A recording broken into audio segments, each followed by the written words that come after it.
Within the chat panel, you have the option to select a recipient. Do this in the drop-down menu. Once a poll is opened, the panel should appear automatically. Select your answers and hit Submit when finished.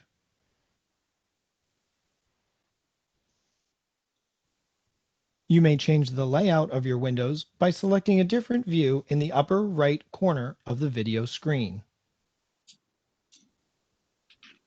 Here is an example of your three options.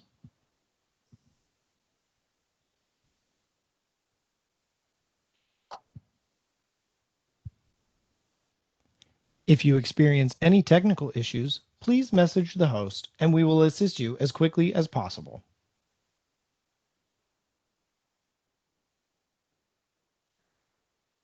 All right, I'll bring up your first presentation then real quick.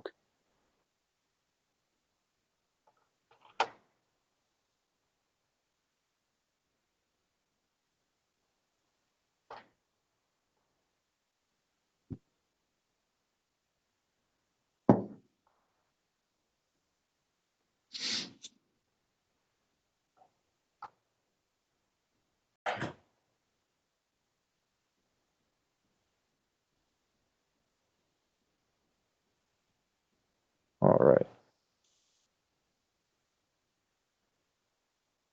Then, Kathy, would you like me to advance the slides for you? Or would you like to have control?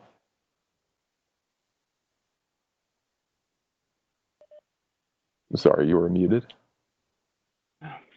You can do it. That's fine. Thanks. Okay, no problem. Sorry, I've got sort of a double mute going here.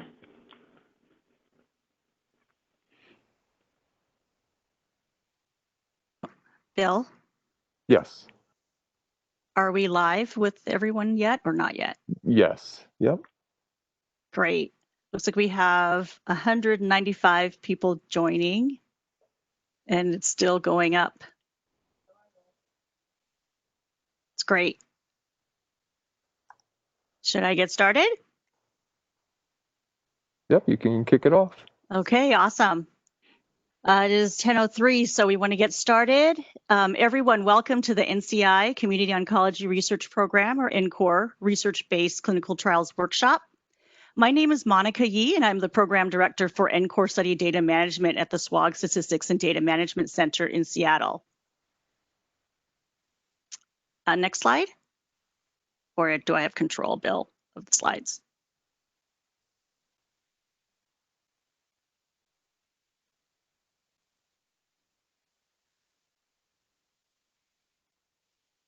I need to advance the slide. I'm sorry, just give me 1 second. We had okay. a slight Thank you. technical glitch. And everyone, Bill is our tech, our wonderful tech from IMS company who's helping us out today.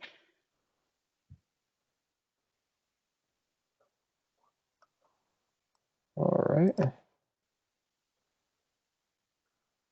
Sorry here. All right.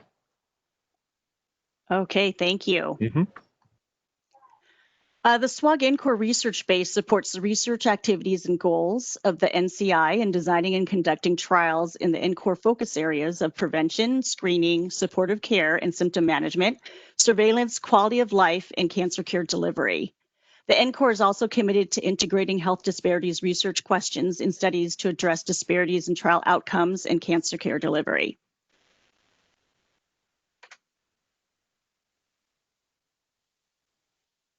In the past 5 years of this workshop, we've had the opportunity, I hear a beeping noise.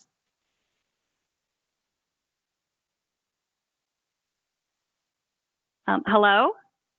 I'm not hearing anything through the presentation on my end. Okay. Sorry about that. I just heard a loud beeping noise. Sorry, everybody. In the past 5 years of the workshop, we've had the opportunity to meet in person and discuss the studies and topics related to the SWOG research-based clinical trials in a general session and also in smaller breakout session rooms where valuable information was shared between all of you for conducting our trials. This fall, our session is very different in our virtual world, but we are thrilled that over 350 people registered for the workshop and that over 200 have joined us so far, and that so many of you are taking the time to join the session today. Next slide, please. Our agenda today will provide some insight into 3 ongoing trials in 3 of our research committees. Next slide. And we'll hear about the completion of the first cancer care delivery research trial in the network, which is 1417 CD. And we'll also hear about an upcoming SWOG trial further studying financial implications in cancer patients and caregivers. We'll finish today with learning more about the demographic and socioeconomic representativeness in NCI trials. Next slide, please. Before getting on with the agenda, I'd like to introduce the SWOG research team behind the Encore trials at SWOG. Collaboration is our key to this group's success. Next. There are 5 scientific SWOG research committees to support Encore research areas with hardworking scientific co-chairs for each committee. These committees support Encore goals to reduce cancer risk, improve cancer care outcomes, expand access to care, to increase quality while balancing cost, and reduce care disparities. Next.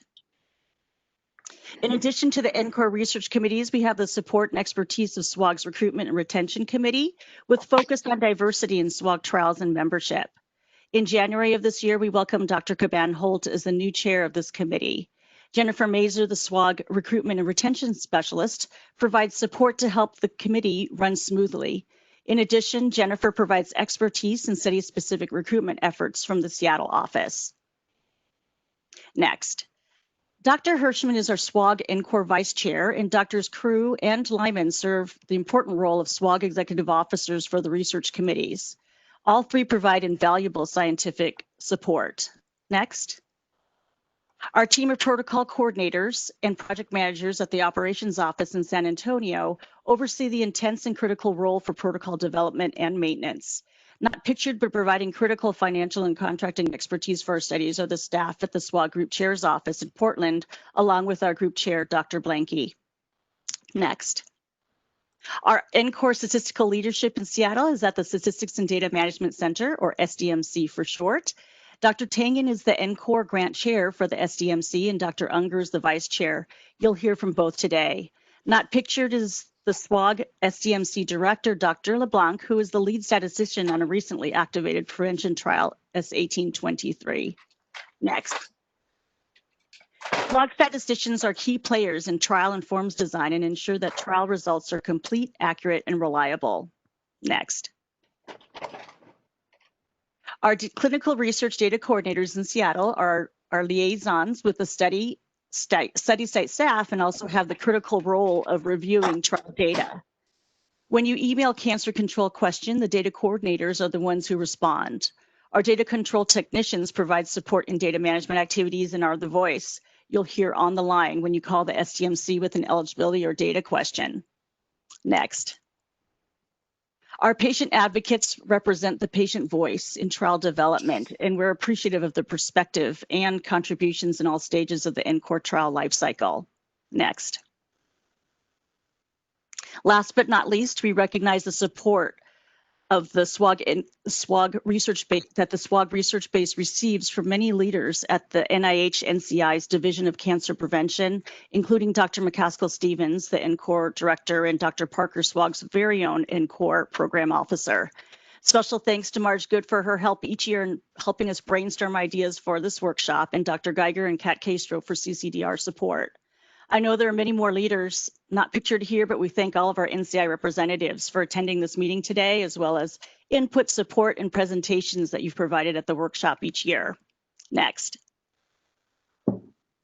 With this, I would like to introduce Dr. Kathy Tangen, the research-based chair and deputy director at the SDMC in Seattle. She'll present on the SWOG NCORP research base, offering studies as diverse as the patients we serve. Thank you, Monica, and thank you for all your work putting together this workshop. It's greatly appreciated. So just a little bit about me. I've been in SWOG as a faculty member for about 20 years. I spent a lot of my time working on PCPT and SELECT during that time. And I'm also the faculty statistician for the GU committee, where we focus on kidney, bladder, and prostate cancers. Usually when we're at the face-to-face meeting, I'm unable to make this workshop, so I'm thrilled that I can be here with you today virtually. Next slide. I want to thank you all for joining us virtually. We recognize that your status of normal is constantly changing and you're adapting, and it hasn't been an easy spring and summer. And we really appreciate your time here today and your efforts and everything that you're investing and doing for your patients. I'm going to provide a very brief overview of the studies open for accrual in the SWOG Encore research base, and then you'll get to hear from colleagues. Next slide. Here's a snapshot of how accrual has looked over the past 6 months or so. Just prior to COVID, we were averaging about 19 patients per week. And then as you can see, as things really hit a crunch, we were around 7 or 8 patients. And there was a period in there where there was even a pause on accrual for NCORP studies, so we could focus primarily on treatment trials that were considered providing a direct benefit to patients. So you can see by the end of August, we're already at about 70% of what we were at pre-COVID. And considering that the tracer study, S1415CD, was closed in April, and it was averaging 20 patients per month, we're feeling pretty good about that current accrual goal, and we're expecting as we continue to adapt and get caught up that that will continue to improve. So thank you for your help on that. Next slide, please. So although accrual has been a little slower than in previous months, the SWOG teams at the Stat Center and across SWOG have been very busy making progress. We've completed accrual on 2 studies, the malignant bowel obstruction study, S1316, with some help from our Latin American friends, and as I said, the tracer study. And considering there was about 3,700 patients enrolled in that study, that's an incredible accomplishment, and everyone who helped with that, thank you very much. We've also activated 2 new studies in the Prevention and Epidemiology Committee, and there's a number of concepts and protocols being reviewed, developed, studies being built, all remotely. We're happy to welcome new investigators, especially if they have research proposals, and they should contact the leadership of those committees to discuss ideas. And the Stat Center is also happy to give feedback on feasibility and how to move forward. Next slide, please. So the research base offers clinical trials for a variety of patients in their cancer care continuum. The research questions in these trials answer important questions and may provide a direct benefit to patients, so the research must go on. The NCI and research base have provided interim guidance on alternative procedures to facilitate the continuation of our trials when possible. Most of our open studies were issued study-specific memos to provide sites with interim procedures and to allow for flexibility in addressing circumstances as a result of the pandemic. So the next slide, just portion, possibly. I think someone needs to mute. Participants type questions. So the next 3 slides will provide a quick overview of the SWOG Encore trials that are open for registration by research committee. So as I review these open studies, note the variety of disease sites as well as the cancer treatment status that patients must be in order to register. You'll also notice that all of our accruing studies have plenty of opportunity to activate the trial if you haven't yet at your site and to accrue patients. So in alphabetical order by committee, under cancer control, S1703 serum tumor marker surveillance was open in July of 2018 and is at 7% of accrual. It's open to all sites and network groups, and there'll be a panel discussion about the study today to provide more information about planning for accrual. This study recently underwent a major overhaul to improve patient enrollment and eligibility, so stay tuned for that. In cancer survivorship, S1501 was activated in September of 2017. It addresses the importance of preventing cardiac dysfunction in this patient population, and it's been presented at previous workshops. Please note that this study has a COVID-19 interim guidance memo, and it's available on the CTSU website, encouraging telemedicine for follow-up, collecting blood pressure readings from patients during telemed visits, and deferring echo and biospecimen collection as is necessary. And then in our newest research committee, in palliative and end of life, S1820 was activated in December of 2019, and the study chairs will share more information about this study and some successful strategies for this trial in just a few minutes. Next slide, please. So in prevention and epidemiology, first want to point out S0820, a trial that opened in 2013, preventing the recurrence of high-risk adenomas and second primary colorectal cancers. I've had the opportunity to interact with Dr. Zell many times, and there's not a more committed study chair in terms of trying to identify patients and enroll and push for this study. We are making great progress. We're 60% of the way there. This study is going to be completed, but not without your help. Please keep this on your radar, identify patients, and enroll them in this study. The committee recently opened S1823, looking at microRNA marker in blood for predicting recurrence in patients with early stage germ cell tumors. I know there's a small revision clarifying aspects of this study that is currently being drafted, so look for that soon. There have been 4 registrations so far, and I think this is one of those studies where once you put a patient on the study at your site, it will be very easy to enroll. It's just identifying the right individuals and figuring out the workflow. S1905 just opened this month. It's targeting 26 recruitment centers. 13 have already been identified, so they're looking for 13 more. Centers must see 50 or more women with atypical hyperplasia or lobular carcinoma in situ per year in order to be eligible as a recruitment center. This was featured at NCORP workshops and recently had a breakout session. Both of these studies will be discussed at the prevention meeting on Thursday. We hope to see you there. Next slide, please. In the Symptom Control and Quality of Life Committee, S1714 has had very successful accrual at 40% already, looking at trying to identify risk factors for taxane-induced peripheral neuropathy. S1600 has been on temporary closure while we've been trying to get the nutritional drink ready for distribution. I've heard some very encouraging news, and I'm sure you'll be hearing more about this soon. S1614 was temporarily closed in May 2020. I know the study chairs are planning to present an update of this study at their committee meeting on Friday. So we appeal to you to take some time to re-review all of these trials at your site and discuss participation. Next slide.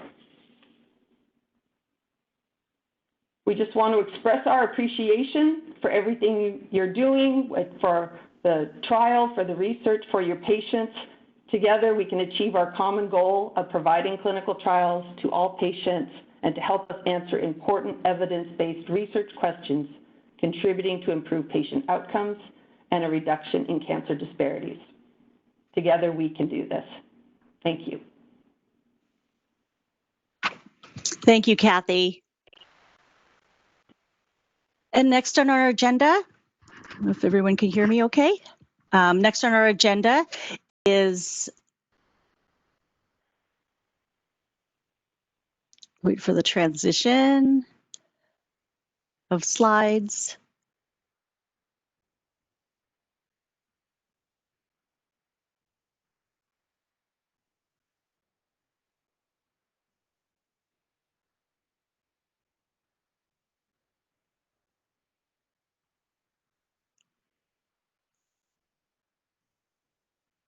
Bill?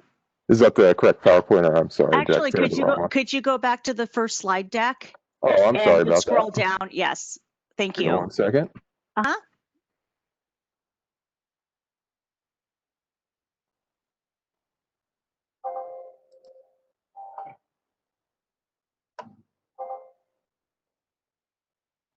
Okay, so I'm having an Great. If you can, there we go. Thank you. The next several presentations are actually on the same slide deck. All right, my fault. Thank you. Now I'd like to introduce Dr. Virginia Sun, who's the study chair for S1820. She's from the City of Hope. And then also Krista Braun-Inglis, our nurse coordinator for S1820 from the University of Hawaii Cancer Center, NCORP. They'll discuss successful engagement in accrual of successful engagement in accrual of clinical trials during COVID, S1820, teamwork and best practice. Hi, thank you, Monica. I think everyone can hear me, and I'm going to take control of the slides right now. So thank you for the opportunity to share with everyone S1820, and we really wanted to opportunity to share some of our experience so far in terms of engaging sites and also accrual and recruitment strategies that have worked well for us so far. And many of these strategies and tips we learned from the site coordinators when we engage with them on a monthly basis. And I will go through a little bit more about the coordinator engagement later on in the call, in the presentation.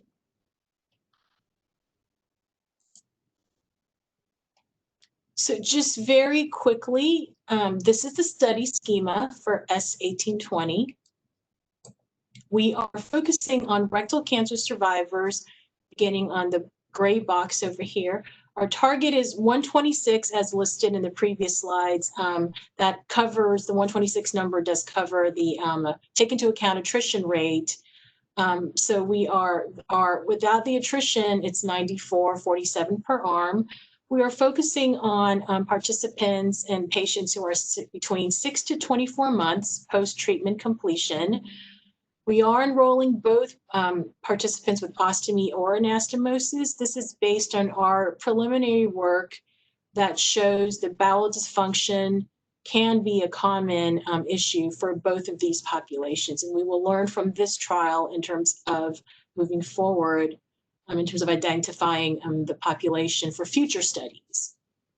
For the anastomosis patients, we will also be assessing low anterior resection syndrome score, or the LAR score, of a 21 to 42. This really tells us that the participant has a minor or major bowel symptoms. And so we are interested in having patients who are participating in the trial that are experiencing issues with their bowel control. For the ostomy patients, they do not obviously need to be assessed in terms of their LAR score. We are focusing on English-speaking participants and 18 years and older. Following accrual and informed consent, participants will complete baseline surveys and be registered to step 1 as part of baseline assessment. And following the registration, all participants will go through a run-in period.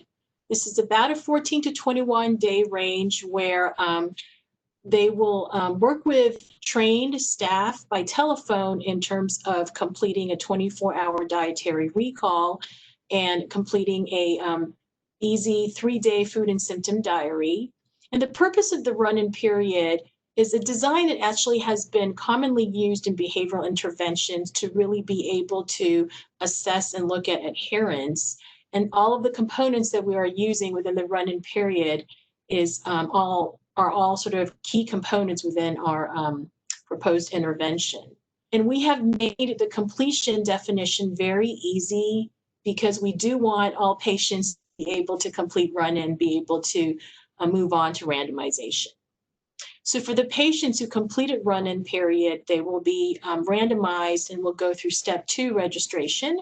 And they will be randomized to either the intervention arm, which is the AIMS-RC arm, or the attention control arm, where they will be receiving healthy living education.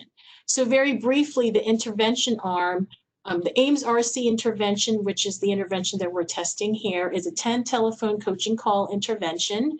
So very least burdensome approach, by telephone. Patients don't have to return into their hospital or their institution or any other site. They can participate in the comfort of their own home. They will also receive a resource manual that contains information related to the intervention.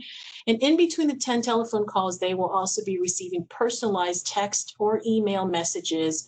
And these are additional support in terms of motivation and in terms of the skills that they have learned. The attention control arm, we have selected 10 healthy living education topics that are very relevant to survivorship. But without the diet information, of course, that we're providing in the intervention arm, these are going to be delivered through 10 telephone calls as well. They will also get a resource manual and also get text and email messages, but these are more automated standard text messages related to the 10 healthy living education. Our intervention are all centrally administered by telephone by trained health coaches at the University of Arizona. And so this makes the design easy for the sites in terms of the activities that sites have to participate in, but also allows us from a scientific perspective to monitor fidelity in terms of how we are delivering what we intended to deliver properly. So the intervention and the 2 arms will be completed in about 18 weeks, and then we will then follow up with week 18 follow-up. These are primarily going to be patient-reported outcomes and also a week 26 follow-up. Our outcomes are in the green box here. Our primary endpoint is bowel function. We're also looking at quality of life, the LAR score for the anastomosis patients, self-efficacy, motivation, positive, negative affect. These are all key constructs related to behavior change. Also diet quality using the 24-hour dietary recall, and finally feasibility, adherence, retention, and acceptability. For site training, we do have a mandatory training for study participation, and we have sort of adjusted the process of doing this a little bit since we were activated. So sites must have at least 1 trained personnel to be able to activate and enroll participants on S1820. And we, right now, all the training are going to be done by webinar. These are recorded webinars, so we did it that way so that it can be most convenient for site coordinators. They can participate and complete the webinar and the post-test at their convenience. So they must pass the post-test at 100%. These are pretty simple. We made it, again, brief and simple, and that, if for whatever reason, the score wasn't 100%, you can take it over again as many times as you like to be able to get the 100% pass score. The certification of training completion, I think the new procedure now is that once you complete the post-test and there will be an information telling you that you had completed and passed the test, that information can then be submitted through CTSU as a record, official record that the sites have completed training and are able to open the trial. And just a very quick reminder that we are, as many of our trials are permitting, so non-physician investigators are permitted to register participants as long as they are actively registered as a non-MD investigator and have sort of registration within the RCR, the Registration and Credential Repository. And now I'm going to pass the slides over to Krista Braun-Inglis to talk about recruitment. Good morning, everybody, or good afternoon to some of you. Thanks for having us. We wanted to focus on recruitment as we have been accruing well during COVID. I think Dr. Sun's strategy on recruitment started way before the trial opened. We did a kickoff meeting about a year ago that was well attended, and I think gave potential sites a really good overview of the trial, and we also allowed for training during that time.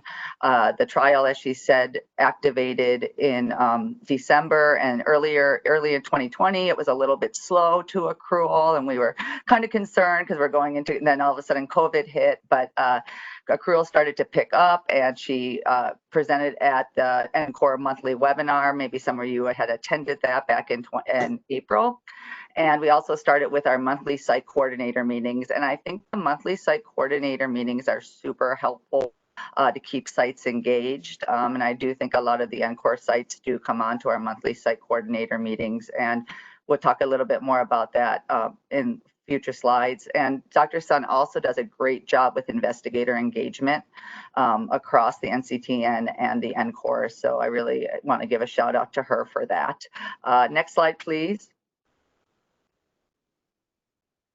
We do have flyers or a brochure up on CTSU that is available for you to use. It is CIRB approved. There is a fast fact sheet as well. I find fast fact sheets super helpful as an investigator and a busy clinician just to refer to. So those are very helpful tools to use. We also do try to focus during our coordinator meetings on how to identify patients. As we know, rectal cancer patients are in all different types of oncology clinics, including medical, surgical, and radiation oncology clinics. They're also in survivorship clinics. And again, this is a survivorship trial, so a great way to identify those patients. I think another really good tip is to, if you're in the med-onc clinic and you're trying to do screening for patients, you can actually talk to the staff, even chemotherapy nurses, infusion nurses, about patients that are finishing their chemotherapy for rectal cancer, and then you can track them for follow-up, because they're definitely going to be coming in for follow-up at a 3 or 6 month period to see the medical oncologist or the advanced practice provider. It may have changed a bit for COVID. It may be, you know, telehealth or video visit right now, but those patients can still be identified through there. And the great thing about S1820, it pretty much can be done all remotely. And I think that's been a real positive for our trial right now. Next slide, please. Just moving on for some other places to find patients. Again, patients do come into surgical oncology clinics. They may be getting their 1-year colonoscopy. You can identify them along with, we mentioned the PACES trial earlier, the S0820 trial that are still looking for patients. And those patients are often identified at the 1-year colonoscopy. So you could identify patients for 2 trials. And again, if it's depending on how and where how your NCORP functions, you may have separate radiation oncology sites, and those are another place to identify survivors, because these patients are coming in for follow-up in radiation clinics as well. Talking about tracking patients from other rectal cancer trials, I'd just like to highlight NRG GI002 is a rectal cancer trial where patients could be identified, or the EA162CD is another trial that is accruing rectal cancer patients, and that's a cancer care delivery trial for financial toxicity. GI cancer support groups and ostomy support groups. We actually in Hawaii have reached out to our ostomy nurses, because they said that they see a lot of these patients in their clinic and wanted to help us to identify potential patients. I also wanted to give a shout out to our patient advocate, Lee Jones, who's been a great, he's a great person to have on our committee. He has great insight into patients. I want you to think about patient advocates within your NCORP. We have a great patient advocate group at our Hawaii Minority Underserved NCORP that we're utilizing more and more to help us with recruitment and just be a resource for patients who are maybe interested in trials. Next slide, please.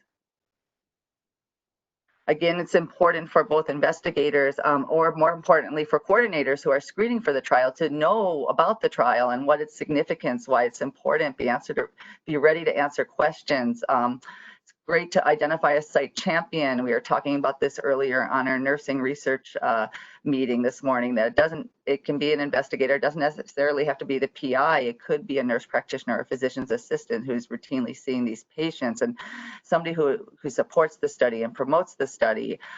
Putting the IRB approved brochures or flyers in clinic rooms is also helpful if patients are coming into clinic.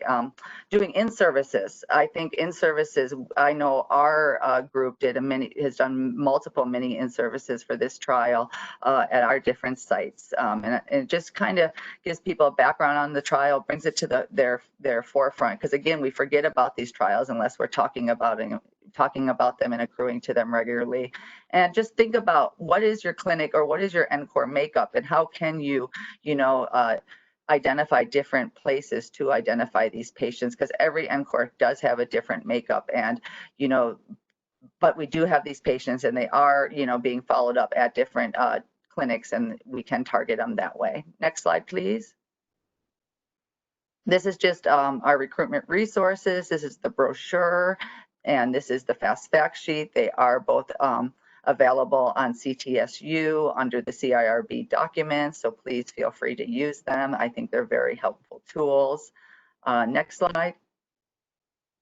And then this, actually, I'm going to turn it back over to Dr. Sun to talk about what a great team she's put together and how teamwork has really helped with our promoting our study and having a positive, accrual during COVID. Thank you. Thank you, Krista. Really appreciate your leadership at Hawaii, and also just your insight as a leader within an NCORP. That your insight has been really helpful in terms of us understanding how best to help sites in terms of accrual. So just in the last few slides, we are going to share some of our strategies that we've used since day one in terms of teamwork and communication. So we are always available to answer questions by email. We encourage, site coordinators, and always remind everyone to use page 5, where we have all the contact information in the protocol, particularly our cancer control email, where there was always a team up in Seattle that's there to answer your questions. And really a shout out to Roxanne Tapasio, who is our really our key person in terms of S1820 and answering all of your questions in terms of forms and the protocol eligibility criteria. And we really, do a really good job in terms of trying to respond to all of your answers as quickly as possible, because we know that sometimes you need the answers right away. In addition, the core study team, so this will include the study chairs, our nurse coordinator, and all of our biostatistical team, our data and protocol managers and coordinators, all meet weekly. We have been meeting weekly since we started developing the protocol. We have canceled a few meetings, I think, but we pretty much have just been meeting on a weekly basis every week on Wednesday, where we can regroup and talk about issues, talk about protocol, assess and manage accrual. These calls aren't really long most of the time, but it's just good to have sort of a touch base with everyone and get everyone's feedback, and that has been really helpful. We also have really worked hard to maintain communication between sites coordinators, site PIs, site investigators, as well as our team at University of Arizona. So we have early on in our protocol have designated study-specific emails and telephone numbers, and we have University of Arizona staff that are available and monitoring these emails and phone numbers and responding to them, in a timely fashion, so we can understand your needs and problem solve and help you with getting these questions answered. Finally, one of the, personally for me as a study chair, sort of the most beneficial teamwork activity is our monthly site coordinator call. I think we started in January, I believe, Krista, shortly after we were activated. And this happens once every month on the third Thursday, I believe. All the sites, so when sites and staff complete their training requirement, their contact and their name are automatically populated into our contact list for the monthly site coordinator. And so everyone will get the calendar invite and agenda up front for every month. And this is where we really share and really, appreciate everyone's feedback on comments and input on the protocol. Many times we learn from you that something is not perhaps clear within the protocol, and this then prompts us to consider as a team whether we need to make clarifications. And that is immensely helpful in terms of understanding the needs at the sites and the accrual. We also have, make available time for study personnel to answer any questions. We have started a monthly question on the agenda, perhaps during the month when we have heard a lot of similar questions in one specific topic, then we bring it to the monthly site coordinator call as well to get feedback from everyone. And we are just very grateful that everyone has been able to attend the calls. We have about 20 to 30 participants each month so far. And this is a good time for us to also, we encourage each sites to share success stories. What has worked for your site in terms of accrual, in terms of, engaging investigators for referral. And so this is a good place for us to share that as well. And so in summary, we as a study team has worked hard to continue engagement and recruitment through the pandemic, through many strategies we had discussed, good communication, regular, consistent engagement of the sites, as well as the site investigators. As much as possible every month, I will send an email to site investigators or site PI that I know, and to ask them whether there's anything we can help them on in terms of activating the study or in terms of accrual. I also just want to take this moment to offer, I don't know all the site investigators and clinicians, particularly probably more so within the NCORP, and I know, it's really large groups here, but I am happy, more than happy, feel free to reach out to me if there is someone that I should be talking to, either a site investigator or clinicians, surgeons, medical oncologists, radiation oncologists. I'm happy to engage them personally to talk about the study and sort of help them think about ways to connect with site coordinators at the sites. And the study is really designed to make it efficient and least burdensome for sites with a centrally administered intervention, telephone-based intervention, and also the ability to collect data by telephone as well. And as Krista mentioned, many study activities can be completed remotely. And again, we're just here to help. We appreciate everyone's effort and all the sites that have accrued to the study. We are here to help you. I am here to help you. My contact information is in the protocol. Please feel free to reach out. My cell phone number is in there too. If you have any sort of emergent questions, I'm happy to answer them. Thank you again. Thank you very much for your, thank you very much for your presentation, Dr. Sun and Krista. There was one question that came in. Someone was asking, do you have any suggestions or strategies on how to recruit sites to your trial? And I do want to emphasize too, as a reminder, that this study is open to all sites, not just to NCORP. So both NCTN and NCORP sites are across the network actually are welcome to join the trial. Great, thank you so much, Monica, for that reminder. And it's important to remind everyone that yes, this is open, across all different NCTNs and not just NCORP. So that's a great question in terms of strategies on how to recruit sites. So I have been fortunate to work with many, seasoned investigators, and of course our committee chairs have been very supportive and have worked with them to identify in their experience sites that are good accruing sites and may have colorectal or rectal cancer specific clinicians that may be interested in opening a trial like S1820. So we have used sort of this approach, sort of speaking with committee chairs and also other investigators to identify sites that are good at accruing and may be interested in a study like this. And so I have been working here for many years with Dr. Robert Krause, a surgical oncologist, obviously, many years being a leader within SWOG, and have worked with him on his other study, which is 1316. And so we have also used that knowledge to think about sites that from 1316, perhaps, that have not opened 1820 that we could reach out to. And we know that there are surgical oncologists, at least, and other clinicians that are interested in this trial. So that has been really helpful in terms of accrued sites. I do think that as far as NCORP participation, it was really helpful for Virginia or Dr. Sun to go out and present at the NCORP webinar. So in case there weren't, certain NCORP sites, NCORPs that knew about the about S1820, that's really time to highlight it because it's a pretty simple study. It doesn't take a big startup, and it's easy to accrue to right now during the pandemic, and it's really focused on helping the quality of life of our patients, which is so important. So it's a great study.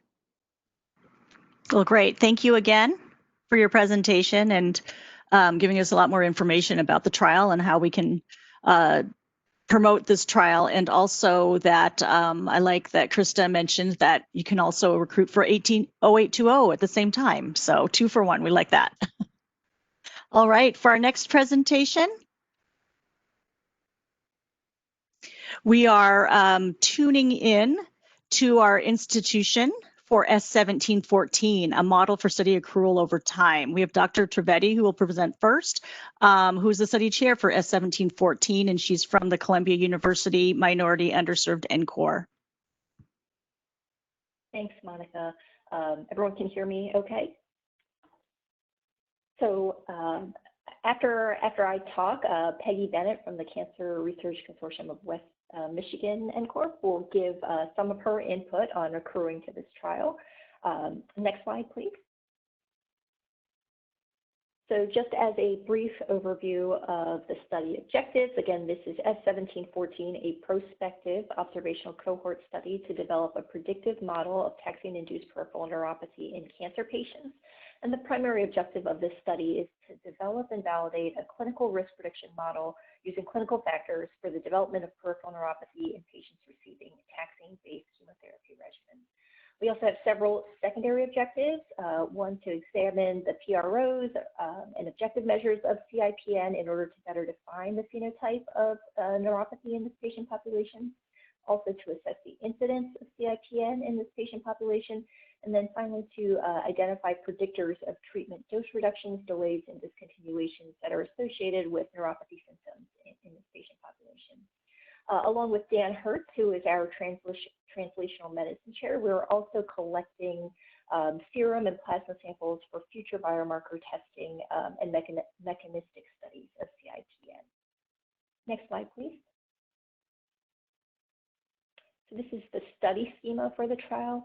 The eligibility criteria for the study is fairly open, so patients must have a stage 1, 2, or 3 primary non-small cell lung cancer, primary breast cancer, or primary ovarian cancer, and must be intending to start a taxane-based chemotherapy regimen. And in the protocol, I think it's table 18, you can see what the approved regimens are for the study. Our goal is to enroll just over 1,000 patients, and to date, we are about 40% accrual with 96 sites open.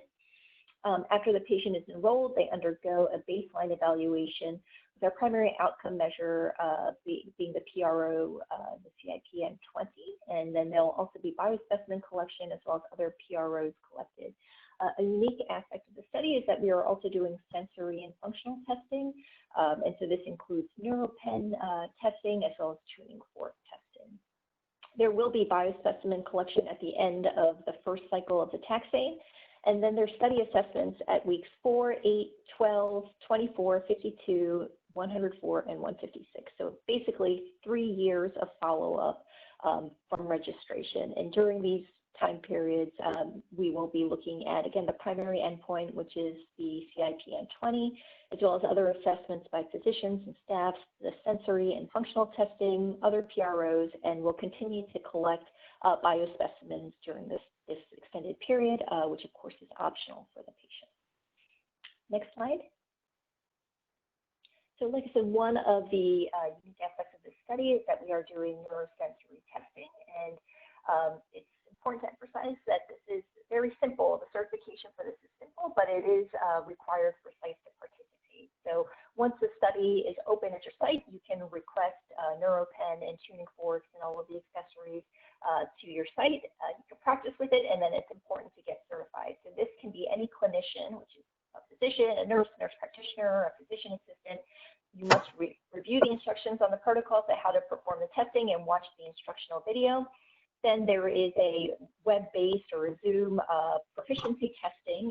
Stephanie Smith, who is our nurse coordinator for the study, has done an amazing job observing everyone who's interested in getting certified, and they're able to usually set it up very quickly.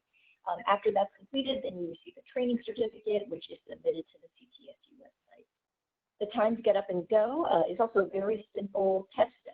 This does not need to be observed. You just have to review the instructions in the protocol and then watch the instructional video. And again, you'll get a training verification that is then submitted to the CTSU website. Next slide, please. So just some study status updates, and this was activated in 2019 as of September 16th.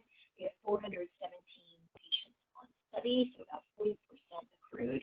There are 96 sites that are open in total, and 50 have registered patients. And this open to all NCTN and NCORP sites, all networks, as well as approved Latin American sites.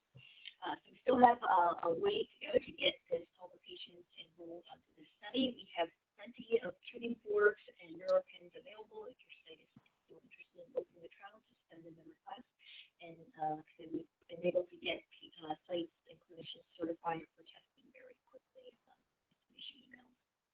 And I think that's my last slide. So with that, I will pass it over to Peggy Bennett so she can give her presentation.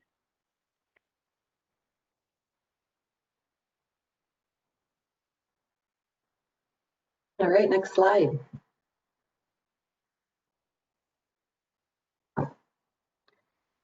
All right, thank you very much for that introduction. I am working at the Cancer Research Consortium of West Michigan, which is a place I'm honored to work.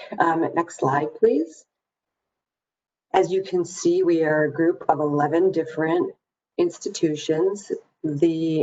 I work at the central office, which is in Grand Rapids, which, if you can see on there, is number 7 on that map. This is a group that's been funded by the NCI since 1983, so we've been around a while. Next slide. So I was asked to present because our site has had some success with accruing patients to the study. Some of our tips and ways that we go about this is we really have cancer control team ownership. With this study, we identify a lead research nurse who was in charge of getting things off the ground.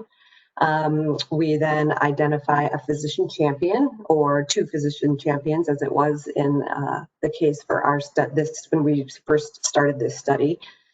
We get the physician's permission to screen and approach their patients who are planning to receive any of the study appropriate regimens. We have 3 nurses who share this study as a part of our overall work. This really allows us a lot of flexibility so we can cover for each other. We can meet as many patients as possible at the clinic, and helps us really with our scheduling needs. Our research nurses, we partner with the phlebotomists in the treatment clinic, and we also have some specimen coordinators that work in the CRCWM. That's a key part to make the specimen aspect go pretty smoothly. We have a lot of help from our regulatory staff, which is just absolutely indispensable. We have a regulatory person who does a lot of screening for us and identifies patients who meets what he thinks will be some of the basic criteria for this study, and puts them into a database that us three research nurses then we dive deeper to verify patient eligibility. But that really helps us identify a lot of patients, and that happens every week.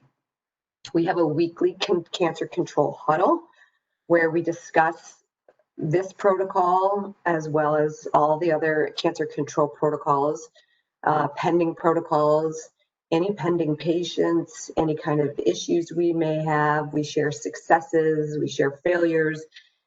This is, I find to be very helpful because, as you all know, patients are often eligible for more than one study. So let's say I just work on 1714, I can hear what some of the other studies are, and I can see that, oh, maybe my patient would be eligible for that study. So it's also a good way to share information with other research nurses about potential patients. We stay motivated by all sorts of things. We have goal setting. We celebrate recruitments with all the offices in our whole consortium. And I think the communication and the support that we all provide each other helps a lot. Next slide. So a big part of it is we establish a workflow that syncs with that of our clinical site. Our clinical site is not in the same place we are. It's approximately 8 to 10 minute walk, not a huge deal, but it does take a little planning ahead. So We have found that we have the most success recruiting patients when we give them plenty of advance notice. So we try to see patients approximately 6 weeks before the start of their taxane regimen. So this usually equals about 2 to 3 clinic visits. So we meet with them at a clinic visit, and this helps to reduce any kind of extra steps or appointments. We begin with that first visit with an introduction to who we are, what the study is, bring them a copy of the consent form that has a read-only title on the top of it. We thoroughly review the consent form and go over the study, and then ask them if they would take that consent home with them and review it while they're at home, write questions on it, whatever they want. And then when we see them the next time, then we can go over any questions they have and hopefully then sign consent at that time. So we meet the patient at that next visit. That's approximately 2 to 3 weeks before the taxane. We gather their signed informed consent form. At that time, we send home those patient-reported outcomes and ask them to complete them. We might give them a reminder call at what point to do that. And then if the stars align, we meet them one more time. Often our patients come in one more time a week before their taxane to have a blood draw. So if we're lucky and we were able to get them to sign consent, do the PROs, all that sort of stuff, we meet them one more time at this lab-only visit to try to do the baseline neuropen, the get up and go, the tuning fork, as much as we can possibly do to reduce how much stuff we have to do in that very first taxane visit. That doesn't always happen. Sometimes they get labs locally and they're not coming to our clinic, so we have to complete more things on that taxane day one, which also works out just fine. It just makes it slightly more hectic for the patient and for the clinic team. Next slide. So some of the challenges that we've had with this study can be the first 2 bullet points. Overwhelming for patients and education sessions for patients are kind of related. Our clinic often provides education for the patients as to what kind of medications they're going to be receiving, what kind of chemotherapy they're going to be receiving in advance of when they receive it. However, I have approached a patient a couple of times with this study approximately 6 weeks before their taxane and have found that they haven't had their educational session yet about their taxane. So, or if they have, they don't remember it because they've had so much information thrown at them and they're overwhelmed in general. So that can be a little awkward when you're trying to explain peripheral neuropathy or taxane regimens. That has been very rare that that's happened, but I have come across that a couple of times. Some timing requirements are difficult. And one of those would be with the lab draws. If you don't get that baseline lab draw done a week before their first taxane, a lot of times the patients feel like there's too much blood being drawn on day one. So you can do your baseline labs on the day one of taxane, and then you also have to do a set of labs 10 minutes before the taxane infusion ends on that day one. And that can be a little overwhelming to see all those tubes for patients on the same day. So it is also somewhat difficult for us to get that 10-minute before the infusion ends requirement right on time, because our clinic is about 6 to 8 minutes away from where the infusion takes place. So that takes a lot of trips back and forth to our clinic. We really rely on the infusion nurses to help us and call us. We really rely on the patients to remind the nurses to call us. It's been a work in progress. We've got a great system working now, and that is a strict 10-minute requirement. So that has been one of our challenges. Also, the space for study activities to take place can be hard, especially in the beginning. We have mapped out a few areas in this clinic where we know the distance for the get up and go. But if it's a very busy clinic and there is nowhere to go, sometimes we've gone into the lobby to take care of this, or had to find some other area where we could do the get up and go. Fortunately, you only do that at baseline and then week 24 and week 52. Lab collection and timing, I already touched on that. There is one more element that you do have to get the labs processed within 30 minutes of being drawn. So that's where our CRCWM lab coordinators really come in handy, because they'll meet us halfway and come pick up the tubes, or they'll come all the way to the clinic and grab the tubes. I don't think we could get it done without their help. They've been key. And then again, there's the patient consent fatigue that we touched on, that these patients are often eligible for more than one study. So sometimes it's just too much and they don't want to hear about anything else. But that I have also found that to be quite rare. With COVID, obviously, we haven't been able to do things like the NeuroPen, the tuning fork, the labs. We did still continue to send the PROs in the mail to the patients and talk to them on the phone or the email. So we did as much as we possibly could that didn't involve face-to-face contact. Now that things are up and running a little bit more, we have week 24 and week 52 visits, and finding some patients do not have an appointment scheduled around the week 52 and still don't want to come to the clinic to take care of these study requirements. So again, we're having a few deviations where we're missing labs or we're missing the NeuroPen aspect, the face-to-face, if they refuse to come to the clinic. We also have faced some people who have no longer want to have their labs drawn at week 52. So we've had to do everything but have the labs drawn. But mostly we've really been able to have the patients coordinate with when they already have an appointment in the clinic, and it's worked out quite smoothly. And then there's always staff work overload. There's always more patients available to recruit than we actually can, because we all work on different studies and have other responsibilities. Next slide. So in summary, with our team approach, we really have found this study pretty easy to conduct and enroll. Patients are usually really eager to help, especially when they hear that their study requirements, procedures are being conducted on days that they're already going to be in the clinic. We have found the SWOG personnel are also very helpful and very responsive when we've had questions.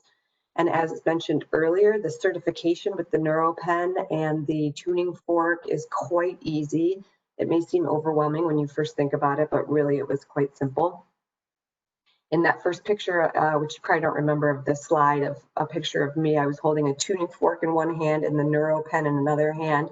And then I had a bag around my shoulder, and we've just made bags we can just grab them and go, and they stay in one place and they contain everything we need to walk to the clinic to conduct the study. So as of last week, when I checked, our consortium had enrolled 83 participants. I told you that we have 11 sites in our consortium. However, I think only 4 of us are actively enrolling. So as you can see, we have found it to be pretty easy to conduct, and things are starting to amp back up now as COVID restrictions are loosening. So that's all for me. Thank you very much. I don't know if you can see that that's Luke Skywalker that says "May tuning fork be with you." I'm not sure why there's a meme that exists with that, but there it is. Thanks. Thank you, Peggy. Appreciate your presentation. And there's one question that came in. Someone was asking if the specimen kits are provided. And although the tuning fork and the NeuroPens are provided for the trial, the sites are to use their institutional supplies for specimens. One thing about S1714 and your presentation, Peggy, is that it's very interesting how you have a plan, or have taken the time to make a plan in your group. And so regardless of whether or not we're COVID or in just our quote unquote normal days, you have a great plan in place that can be applied across all studies and not just this particular trial. The template can be applied. So we wanted to have you demonstrate on that today. So thank you very much. Our next group of presenters is going to talk about S1703, investigating serum tumor marker directed disease monitoring, a discussion of successful accrual strategies for S1703. Diane Liggett, our clinical research data coordinator from the SDMC in Seattle, will serve as our facilitator for our next session. Go ahead, thank Diane. you. Thank you, Monica, for this opportunity to discuss 1703 today. Today, as Monica said, I will be facilitating a discussion of successful recruitment strategies for S1703 with panelists from Columbia University Minority Underserved NCORP and Yale University, with input from the audience using the chat box. Next slide, please. The official title of SWOG 1703 is here on this slide. And I would just like to point out that all NCTN members and all NCORP components and subcomponents, it is open to you. And we would love to have some new sites if you're not participating. And we are, I have the committees listed here, Cancer Care Delivery Committee and the Breast Committee. Next slide, please. This slide just shows the schema for the study, and while you look at that, I would like to welcome our primary study chair for S1703, Dr. Melissa Accordino from Columbia University Medical Center. Dr. Accordino. Hi, thank you, Diane, so much. So I know we've talked about the study a lot. Just briefly, this is a trial for hormone receptor positive, HER2 negative metastatic breast cancer patients who are receiving first-line therapy, who have elevated serum tumor markers. And the whole point of the study is to try and figure out the best way to monitor these patients while they're undergoing therapy. The current literature, there's a lot of gaps in terms of what the best way is to do. And a lot of this is based on drug trials, which are trying to find the response as soon as possible. So often patients are getting very frequent scans, which could be emotionally taxing.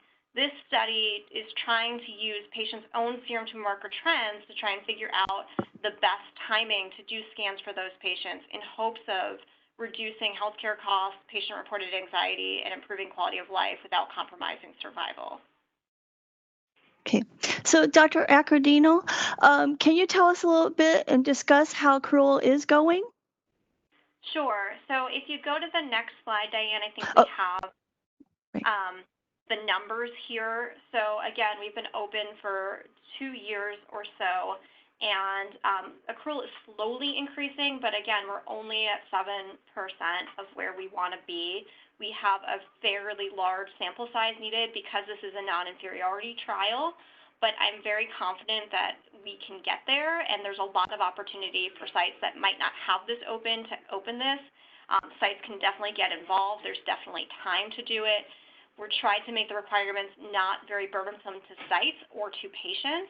And what we found here at Columbia is that even during COVID, we've been very successful in getting patients enrolled and not having them make any additional study visits or procedures related to the study, because most everything falls under standard of care, and the surveys can be done remotely as well. Okay, thank you, Dr. Accordino. Next slide, please. This slide is just showing the study status. As we said, 7% accrual, and as you can see, we would like to just thank all the sites that are participating, and we just want to encourage you to keep screening patients. And if you're not participating and you would like to, there is plenty of time to give us another look. We have had a revision, so please give us another look. And if you're interested and want to know more, please contact Dr. Accordino or myself, and we can help you with that. Next slide, please. So, Dr. Accordino, I would just like to thank you for speaking with me about S1703 and giving us an update on that. I would now like to, and I will be talking to you a little later. I'm going to let you do some closing remarks later. I would now like to ask the audience to start sharing with us in the chat box or the question and answer box Any information you can give us. What strategies, successful strategies do you use? How do you introduce the study to patients? What types of information or tools would be helpful to help you with accrual at your site? And while you're doing that, I'm going to start introducing our next panelist. So our next panelist is Aaron Honen and Eric Hardin from Columbia University Minority Underserved NCORP. So I'm going to start with Aaron. So Aaron, can you tell us, how do you find potential patients that are eligible for S1703 at your NCORP institution? Sure. So hi, everyone. I'm Erin. I'm the primary data coordinator for the breast oncology and cooperative group studies at Columbia University Medical Center. And our primary method of recruitment for study S1703 is through referrals from our oncologists. So our doctors typically email patients to see if they're interested in the trial. And our doctors also bring up the trial with patients when they see them in clinic. And we also have a breast research team meeting once a week where we discuss the trial, enrollment criteria, and we bring up potential patients, which is definitely helpful to make sure that we can answer any questions and give oncologists an opportunity to think about potential patients. We also have a subsite, so nursing staff from our subsite screens for potential patients as well. Okay, thank you. So Aaron, can you share with us your recruiting process? Has it changed during the COVID-19 because of safety concerns? Yeah, absolutely. So at the beginning of the pandemic, recruitment to the study was initially paused per our IRB, but we petitioned to our local IRB and Columbia leadership to reopen the study as it's low risk and patients can be consented remotely. So once that was granted, we were able to continue to enroll patients, and our research coordinator can contact potential patients via the phone to see if they're interested, and recontact patients to consent them remotely. And then patients that are still coming into clinic were also able to be consented in clinic. So the study is definitely able to be conducted remotely. Tumor markers can be drawn locally, which is helpful if patients feel uncomfortable coming to clinic. And we've utilized telemedicine visits with our clinical staff, and we try to work with patients by offering to give them questionnaires to complete at home or complete questionnaires over the phone as well. Okay, thank you, Erin. So now, one of the things I do know your site has, and I'm going to have Eric discuss how your site uses the patient tracker to help screen and recruit and follow the patients on 1703. Eric, could you share with us? Oh, and sorry, next slide, please. Okay. I just want to make sure you can hear me. Yes, Eric, I can hear you. Thank you. Perfect. Hi, everybody. My name is Eric Hardin. I help oversee the clinical recruitment for S1703. I also presented this last year. If you just go on to the next slide. So we initially, S1703 might seem a little daunting to begin with some of the requirements. So we had originally conceived a patient tracking system, which I had also presented last year, that is broken up into a few tabs. On our first tab we have over here, it calculates the major screening windows based upon the date of first-line metastatic disease. So within the 14 days of the initiation of first-line systemic treatment for metastatic disease, we have every major window calculated. Essentially, we calculate when the tumor markers need to be drawn, and then a sandwich in between those two dates, you can input when you need to register, when the patient had their lab draws done.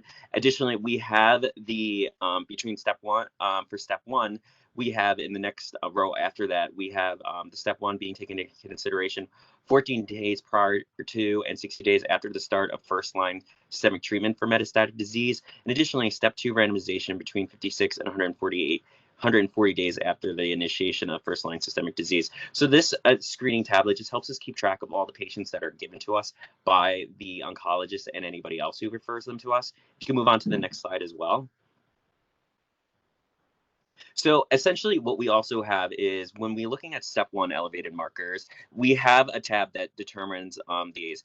we compare the prior to registration tumor marker values to the minimal elevation needed to be eligible. It takes into account, so there's a formula here that looks at the times higher than the upper limit of normal and calculates how much greater the subject's tumor marker is than a site's institutional upper limit of normal. So you'll see that in the yellow, we have the upper limit of normal for Columbia site calculated, so you can compare the tumor marker, the patient's tumor marker value to that. And additionally, in the other tab, it will calculate how many times higher it is. And if it's 2 times higher than that, you can just put in the note section that it is an eligible marker. If you can move on to the next slide, it will talk about step 2 randomization. So for step 2 randomization, one previously elevated tumor marker must have decreased by 10 or more percent. Our tracker calculates the negative percent change to determine if prior to registration tumor marker values have decreased more than 10%. Additionally, since step 2 randomization, tumor markers do not always decrease enough, and there's a 56 to 100-day window to register for this step, we have an extra space to keep track of multiple serum tumor marker attempts. So essentially, you'll see the calculation, the Excel calculation broken down, but then you'll also below that, you'll see how much it's decreased. And if it's decreased more than 10%, I believe that one says 17%. I can't really, 17%. That is an eligible marker, making them eligible for step 2 randomization. You can move on to the next slide. So essentially, also we have an unstudy tracker for the patients that we've enrolled. It calculates based upon the step 2 randomization, and then we'll follow patients every 6 weeks until they reach 102 weeks on study as well, knowing the essential time points. You can move on to the next slide.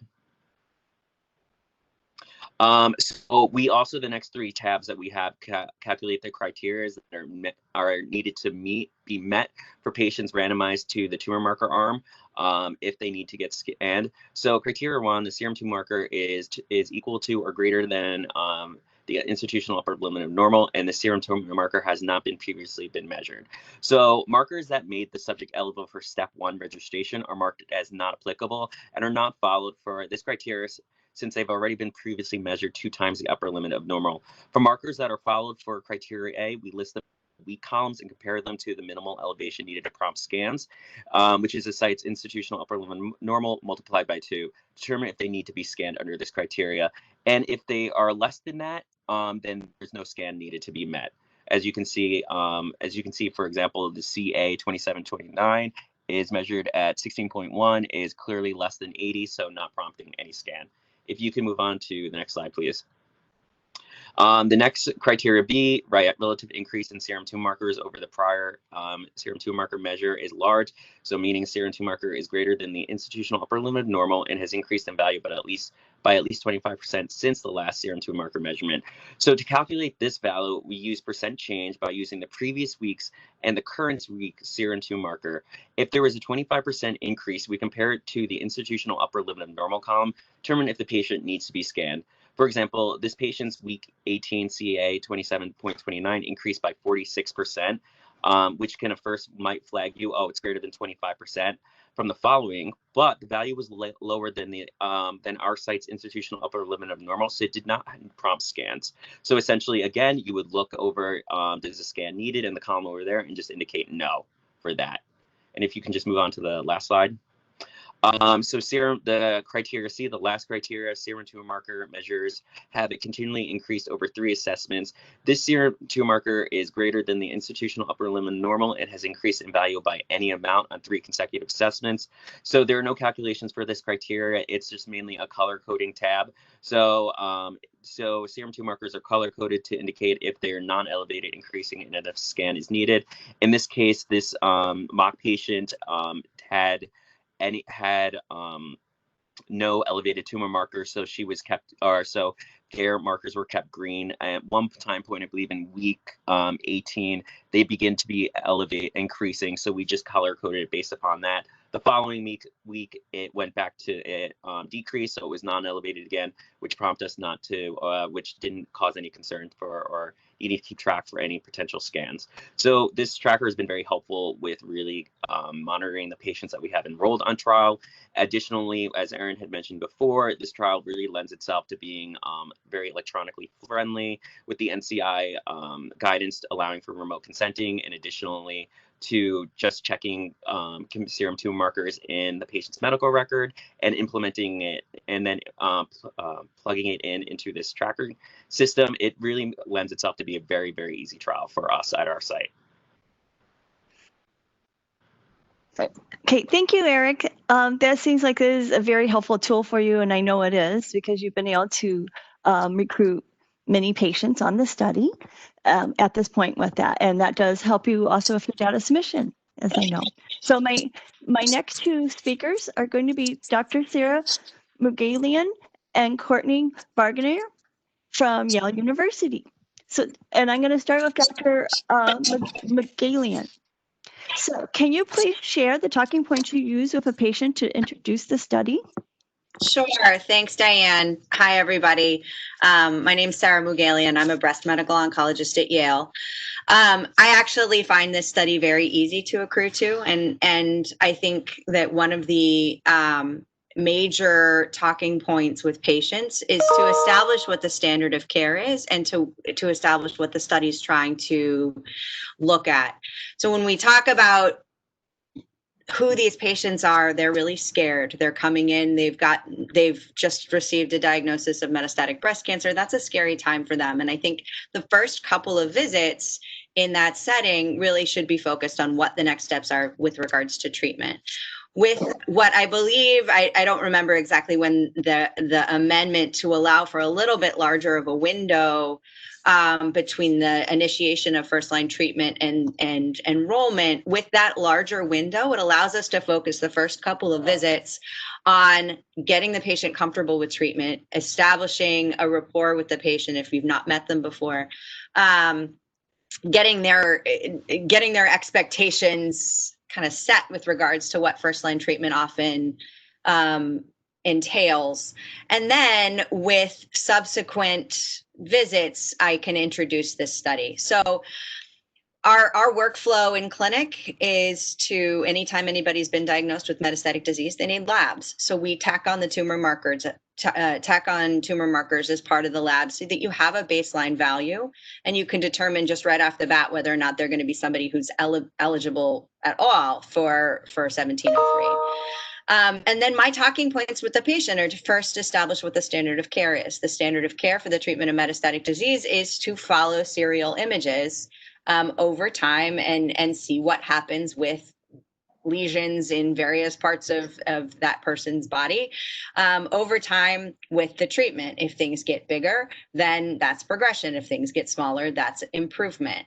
And then I introduced the concept of tumor markers, which is a blood test, which is much less invasive. It doesn't require a visit. It doesn't require a CAT scan. And that right now, tumor markers are not part of the standard of care with regards to how we measure response to treatment. They're a component, and they certainly are a factor that we take into account, but they're not part of the standard of care. We try not to make treatment decisions based solely on tumor markers. And with that, armed with that understanding, then you can kind of pivot a little bit to the patient and say, but we think that tumor markers really reflect the activity of that particular treatment on the cancer. And we hypothesize that looking at tumor markers serially over time may allow us to determine whether or not the treatment is effective without looking at scans. And that framing it in that way, I think for patients allows them to kind of see the benefits of what's the experimental arm here, which is, oh, maybe I can avoid CAT scans. I know that I get really anxious when I have to get into enclosed spaces. I hate going to radiology. I hate getting IV contrast.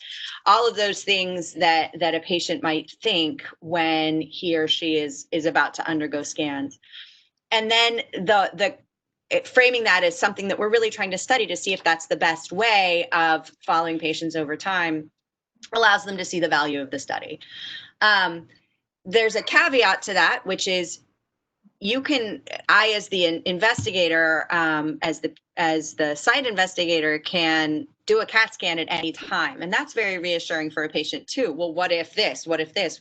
I can always order a CAT scan or a bone scan or anything if I deem that necessary to care for the patient.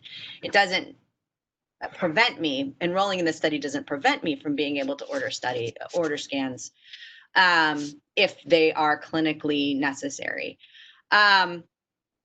So I think giving the patient a little bit of time to adjust to the diagnosis, and then bringing this in as a potential for them to potentially avoid some scans if they're randomized to the experimental arm is very helpful.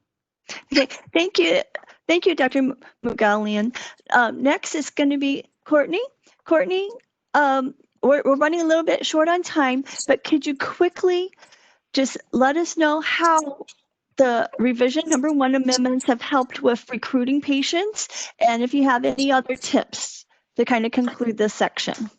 Hi, yes, I think Dr. Mcgalian, as far as recruiting, pointed out with the guidelines that change now, going from 28 days to 60 days, we really do have more time to not rush the patients, which is extremely important, especially when you're trying to present a study that's supposed to be helping with lessening anxiety, increasing quality of life, where we want to not cause a lot of that anxiety up front. We can get the information with the tumor markers ahead of time and then present the study before they might be an accidental screen fail. In the beginning, when we had the less time and we were just consenting patients before tumor markers, we were finding that we were having lots of screen fails. So I think this kind of prevents that, and we're more appropriately giving consents to patients when we know the information ahead of time, and we do have these larger windows per se. And then another thing that really helps us out at our site is we do have 11 integrated care centers that are a part of our network at Yale. And by saying they're integrated care centers, they're not satellites. They do sit on all our tumor boards. They sit on our disease-aligned research team meetings if they have a time, and they are all sub-investigators. And we do have quite a few breast-centered physicians even out in the care centers. So lucky enough, probably about half of our accruals on the study are from our care centers, and they are positioned all around Connecticut, and we do actually now have some in other states. So we're hoping to actually open 2 more care centers in the coming months. So that always helps with recruitment for studies like this, where we're trying to look at this patient population.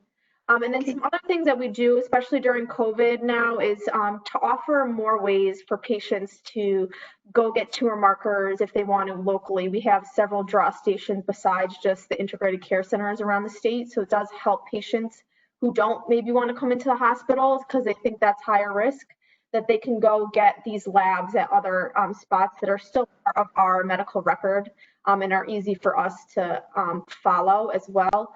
And then also just using technology. I found I was work from home for a while, even though my physicians and practice nurses and such were still in clinic.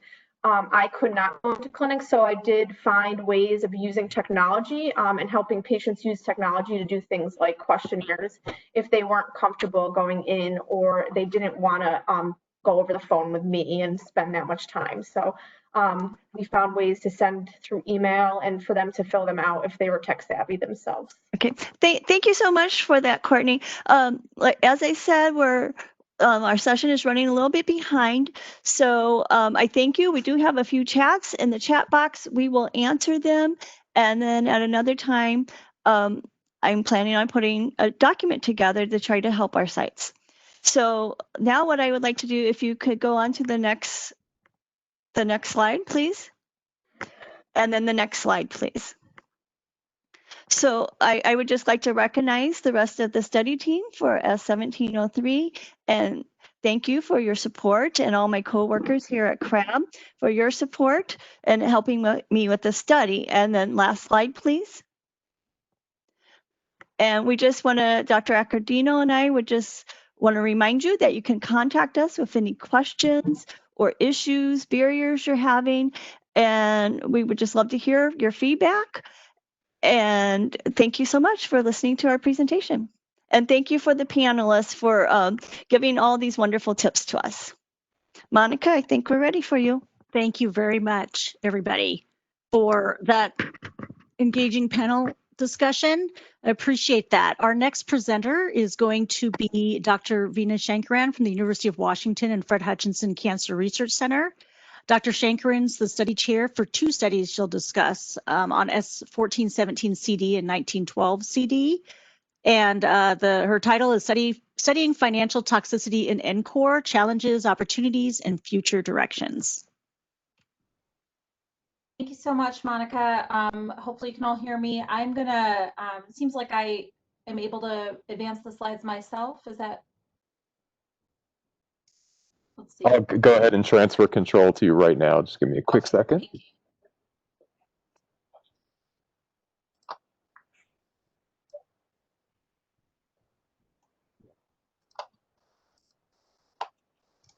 Just because I have it. Okay, you should be good to go now.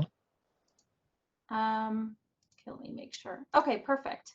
Well, thank you very much for the opportunity to present the results of our study and introduce an upcoming study.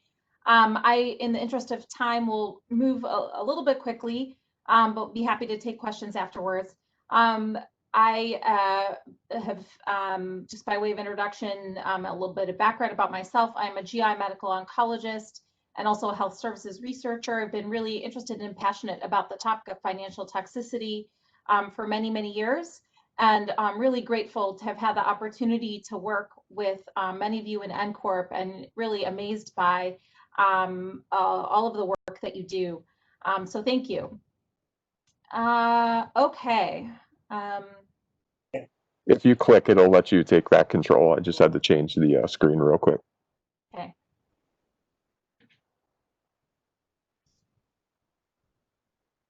It's not letting me. Okay, give me 1 second here. I would be fine too if you advance it. There are, I think, just a couple of animations, but.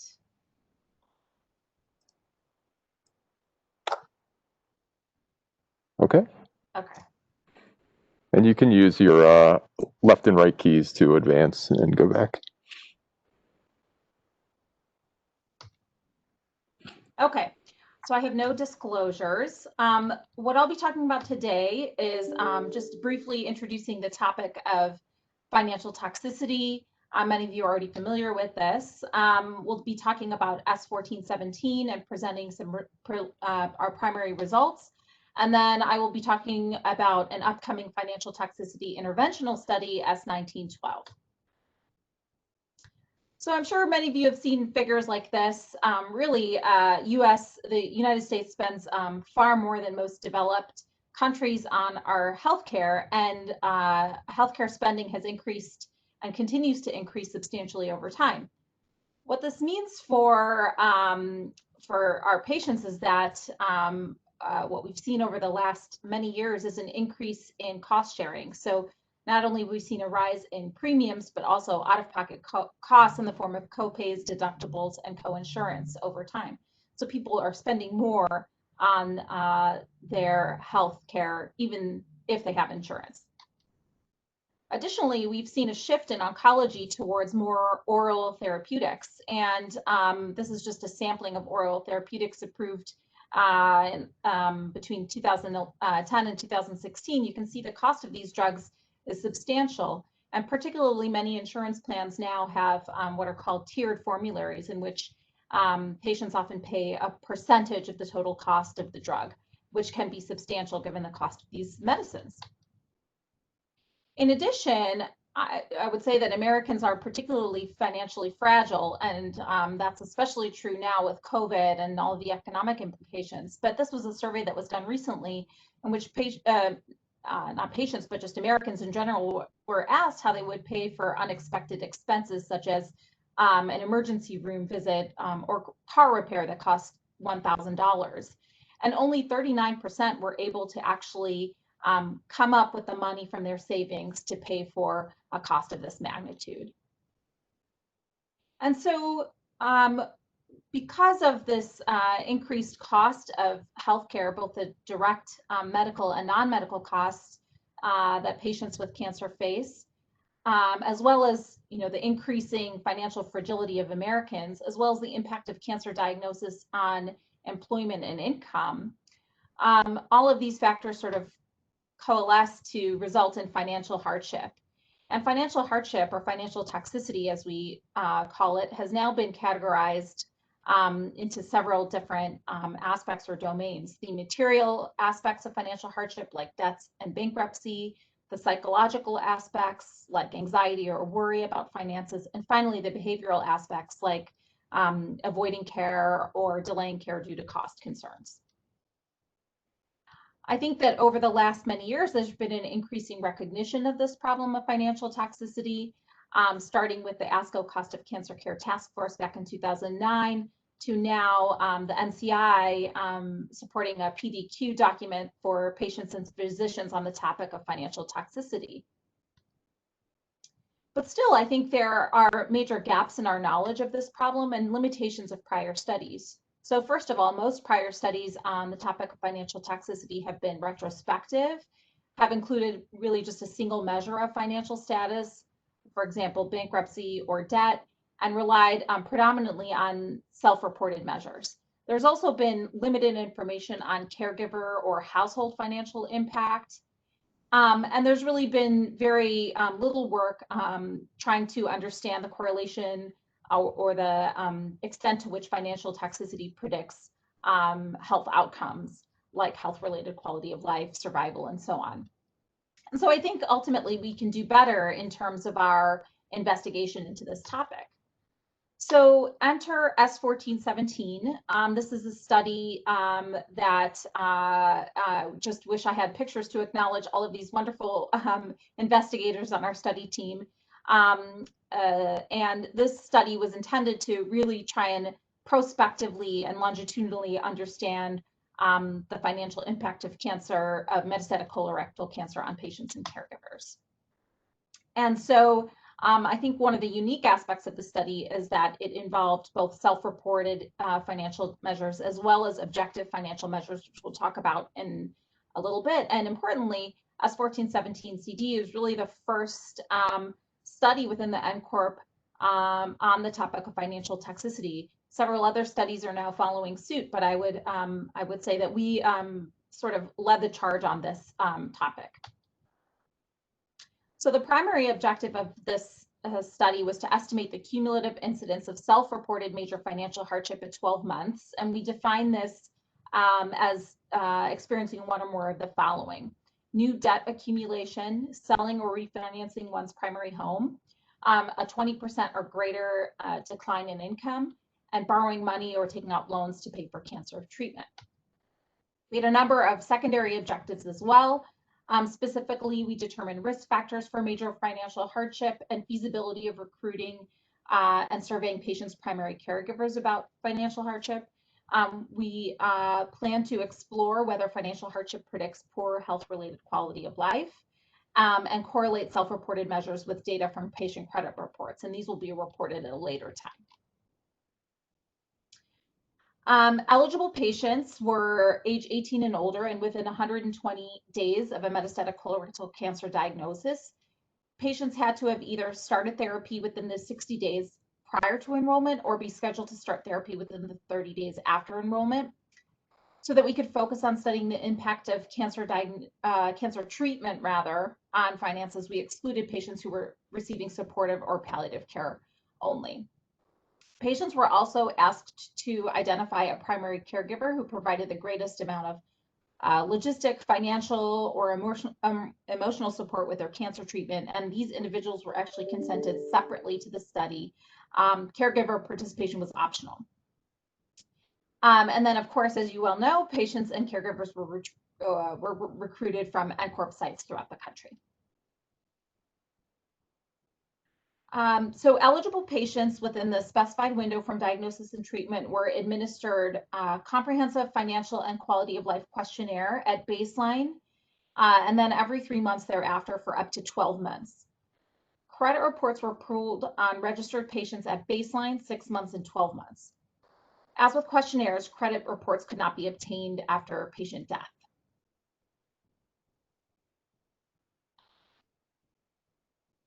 So just to kind of put this a little bit in perspective, I first received a Coltman Fellowship Award back in 2012 to develop this study.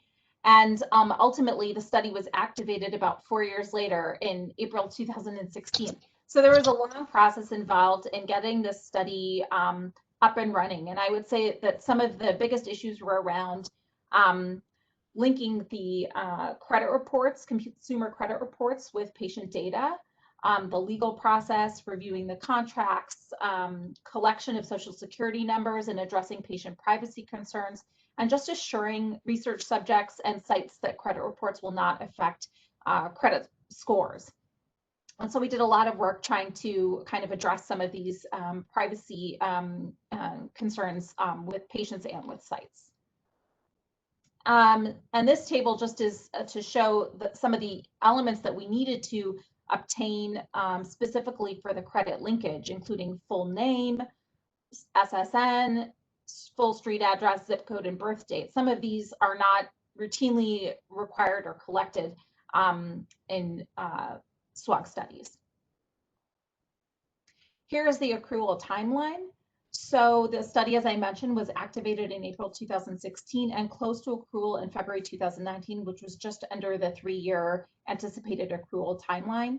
I would say that accrual was quite slow in the first 6 months, but really picked up quickly in the latter half, really, I would say, due to efforts by the NCORP sites, the investigative team, and patient advocates.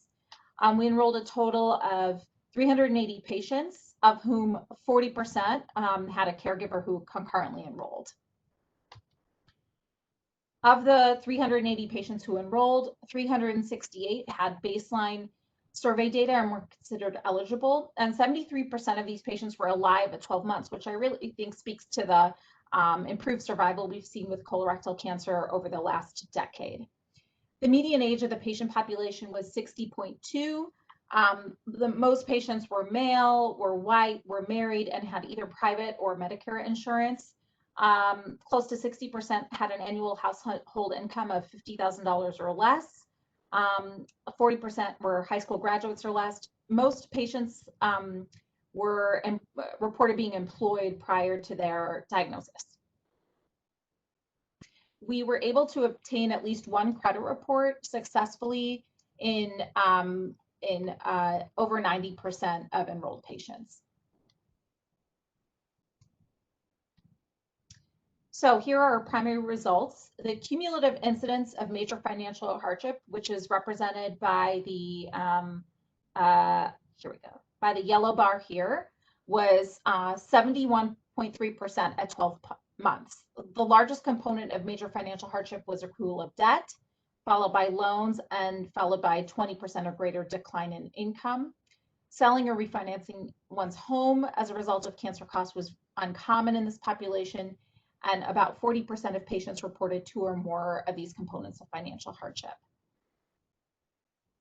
Because our definition of major financial hardship was sensitive to the accrual of debt, we also looked at cumulative incidence of major financial hardship excluding debt, and that's represented here by the pink bar. In doing so, we found that cumulative incidence was 43% at 12 months. But still, as you can see, did accumulate consistently and progressively over time. We saw a trend towards an increased risk of financial hardship in patients who were less than 65 years of age, non-white, unmarried, and who had a household income of less than $50,000 per year. And we actually found a trend towards decreased financial hardship in unemployed individuals. But we found no statistically significant evidence that any of these pre-specified risk factors were associated with major financial hardship. In a post-hoc analysis, income less than $100,000 annually and total assets of less than $100,000 were both adversely associated with major financial hardship, and each increase in number of these 2 risk factors from 0 to 1 and 1 to 2 was associated with a 49% increased risk of major financial hardship. I should mention several limitations of our study. I think I just skip that slide. Oh, yes. First, we can't really generalize our findings to the uninsured patient population that typically would experience greater issues with access and care costs because only 2% of our population was uninsured. And we focused primarily on the material aspects of financial hardship rather than the psychological or behavioral aspects. That being said, I think that our study confirms that patients are very willing to participate in research around financial toxicity, and the vast majority of this cohort, 75% nearly, experienced major financial hardship at 12 months despite access to health insurance. So clearly we need to pursue interventions that are aimed to protect cancer patients from financial devastation. And so that brings up a study that we are now planning, which is a randomized intervention of a financial navigation program in collaboration with two of our community partners, Patient Advocate Foundation and Sense, who will be providing the intervention versus control. Here's the schema. Here, this study, it will be open to any patient with either a metastatic solid tumor or hematologic cancer. The eligibility is fairly broad. We will be enrolling English or Spanish speaking patients.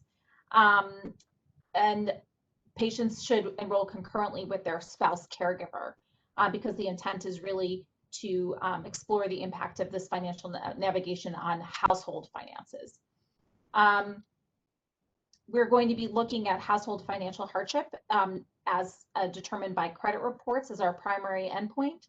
And we'll be looking at a number of other endpoints, both patient and caregiver quality of life, caregiver burden, treatment adherence, and healthcare utilization.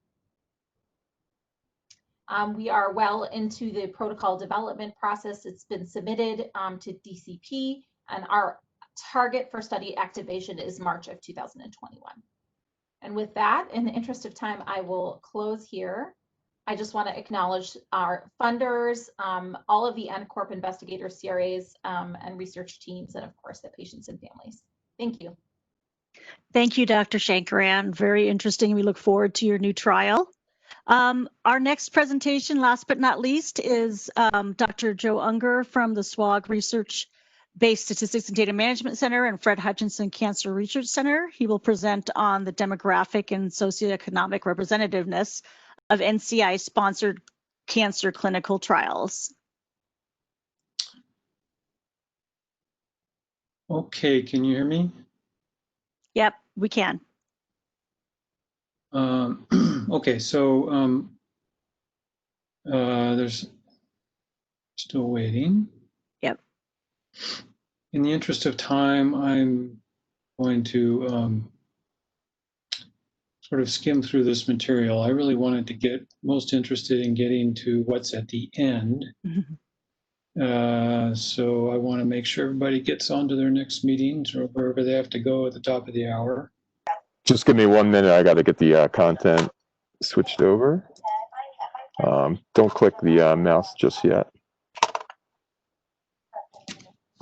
So I'm Joe Unger. I'm an associate professor at the Fred Hutchinson Cancer Research Center. And my goal today really is to give everybody who is contributes so much time and effort a sense of how they're contributing to the really critical issues of representativeness in trials, which are really important for understanding not just the way trials are interpreted, but also ultimately the extent to which they're adopted into community practice. And I think we have some pretty interesting information at the end to give a sense of really the value of NCI-sponsored trials in this arena. Sorry, the control is not letting me switch everything over.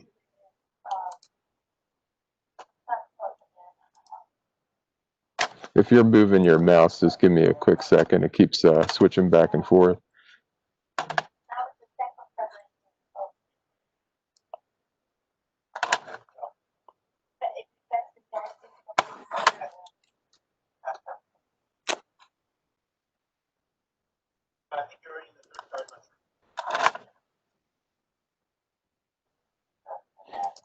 Joe, are you able to drop control of the mouse? Do you have an option to do that? Can you hear me? Hi, how are you this afternoon? It says click mouse to get control. Right now, just want to let you know that we're in a practice session for the next 10 minutes. We'll be going live at 3 o'clock. Video from somebody else, audio from somebody else. Yeah, sorry. Give me 1 second.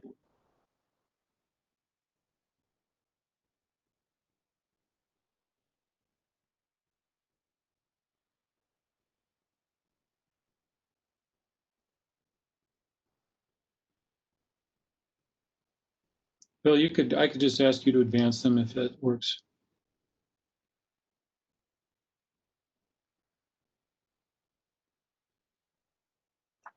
Yeah, I'm sorry. The content computer is just locked up. We're having a little bit of a technical issue here. Just give me 1 second.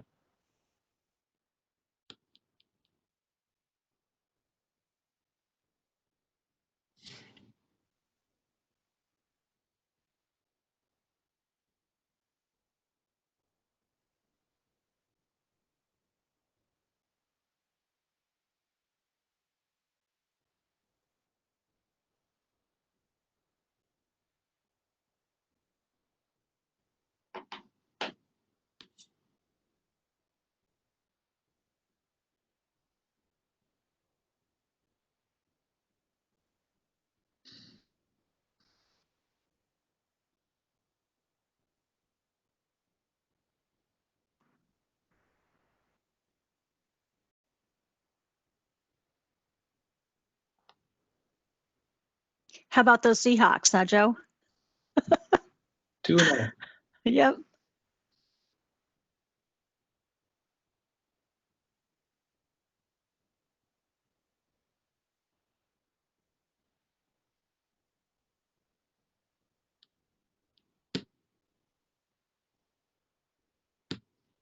Sorry, I'm just had to re-update the content. I'll be with you in 1 minute.